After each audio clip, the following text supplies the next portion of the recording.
एक और अहम और बड़ी खबर पर और बात करते हैं उस तरमीमी कानून की जिसको लेकर अभी भी सरापा एहतजाज मुस्लिम सोसाइटी है और मामला है वक्फ तरमीमी बिल का। और अब दिल्ली के बाद मुख्तलिफ रियासतों के अंदर इन एहतजाजी धरनों और सिग्नेचर कैंपेन को आगे बढ़ाया जाएगा। All India Muslim personal law board ने बाज़ाब्ता तौर पर चार्टर जारी कर दिया है और शेड्यूल जारी करते हुए यह साफ कर दिया है कि मुख्तलिफ रियासतों के अंदर एहतजाज में शिद्दत लाई जाएगी। वक्फ तरमीमी कानून जिसको ऐवान के अंदर पेश कर दिया गया है और माना जा रहा है कि रवा सेशन के दौरान ही इस बिल को मंजूर भी करवाने की कोशिश की जाएगी। ताहम मुस्लिम तंजीमों की तरफ से इस पूरे मसवदे को लेकर एहतजाज किया जा रहा था। दिल्ली के अंदर एहतजाज हुआ था जिसमें हजारों तंजीमों के कारकुनान ने शिरकत की थी और अब मुख्तलिफ रियासतों के अंदर इस एहतजाजी धरने को लिया जाएगा और पटना के अंदर और विजयवाड़ा के अंदर एहतजाजी धरनों की तारीखों का ऐलान कर दिया गया है। स्टेट असेंबली यानी बिहार की स्टेट असेंबली जो है रियासती असेंबली पटना के अंदर 26 मार्च को वहां पर धरना दिया जाएगा और नीतीश बाबू तक की आवाज पहुंचाई जाएगी कि वो लबकुशाई करे, मामलात को लेकर खामोश ना बैठे। मुस्लिम रहनुमा वहां पर इस बात की कोशिश करेंगे और इसी तरीके से विजयवाड़ा के अंदर 29 मार्च को धरना दिया जाएगा। All India Muslim personal law board की तरफ से यह साफ कर दिया गया है कि ये जब एहतजाजी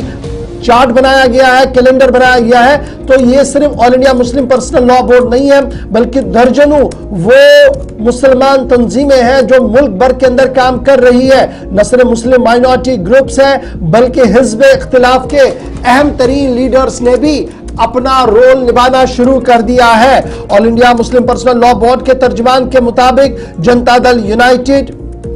राष्ट्रीय जनता दल, कांग्रेस, लोक जनशक्ति पार्टी, बिहार के वजीर आला नीतीश कुमार, आंध्र प्रदेश के वजीर आला को भी और रूलिंग तेलुगु देशम पार्टी को और उसके साथ साथ दीगर पार्टियों को भी इनविटेशन दे दिया गया है, दावतनामे भेज दिए गए हैं ताकि वो इस एहतजाज के अंदर आए और अपनी पॉलिसी साफ कर दे। इधर याद रखिएगा हैदराबाद, मुंबई, कोलकाता, बेंगलुरु, पंजाब और रांची के अंदर भी इसी तरीके के धरने जिले लेवल पर दिए जाएंगे और इंसानी जंजीरें बना दी जाएंगी। सोशल मीडिया कैंपेन को शुरू कर दिया जाएगा जिस पर बाज़ाब्ता तौर पर हैशटैग की शुरुआत कर दी गई है all India Muslim personal law board की तरफ से। इधर all India Muslim personal law board और मुख्तलिफ तंजीमों के एहतजाज के बीच जब तंबिका पाल जो ज्वाइंट पार्लियामेंट्री कमेटी के सरबराह थे जिन्होंने मुख्तलिफ रियासतों का दौरा किया और इंटरिम रिपोर्ट पेश भी की और उसे ऐवान के सामने भी रखा है, उन्होंने कहा कि यह एहतजाज दरअसल मुल्क को कमजोर करने के लिए किया जा रहा है और हिज़्ब इख्तिलाफ के मेंबरान जिस हवा को बनाने की कोशिश कर रहे हैं दरअसल वो वज़ीर-ए-आज़म नरेंद्र मोदी के खिलाफ है और मुल्क की आवाम ये जानती है कि सही क्या है और गलत क्या है। जो तरमीमें लाई गई हैं वो मुस्लिम समाज के लिए है। ताम याद रखिएगा बुनियादी 8 से 9 तरमीमें हैं जिनमें कमिश्नर को हतमी इख्तियारात दिए गए हैं, ट्रिब्यूनल के इख्तियारात बढ़ा दिए गए हैं और तनाज़ात की सूरत में वक्त की हैसियत 0 कर दी जाएगी। इस तरीके की तरमीमें जब आई हैं तो मुस्लिम तंजीमें भी सरापा एहतजाज है। उसी एहतजाज के दूसरे मरहले के तहत अब रांची, पटना और विजयवाड़ा के अंदर 26 और 29 तारीख को और उसके बाद तकरीबन 8 से 9 रियासतों का नाम दिया गया है जहां पर जिला और तहसील सदर मकामात पर